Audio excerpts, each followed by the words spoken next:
If you want cooking advices, then what you can do is you can utilize the Sous Chef option inside of ChatGPT. So if I were to go around onto the Explore GPT section right here, just like this, then I can go around and click on See More right here, just like this, and then click on See More once more.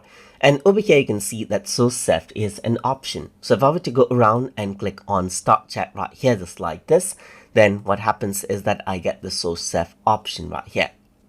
So now what I can do is I can go around and ask it, let's say for example, what can I make with pasta, pasta, tomato, eggs, and let's say curry right here, just like this. And if I were to go around and do that, you can see that it goes around and gives me the ingredient list right here related to what I actually typed. And then you can see that it actually gives me the information that you can see right here on what I should prepare.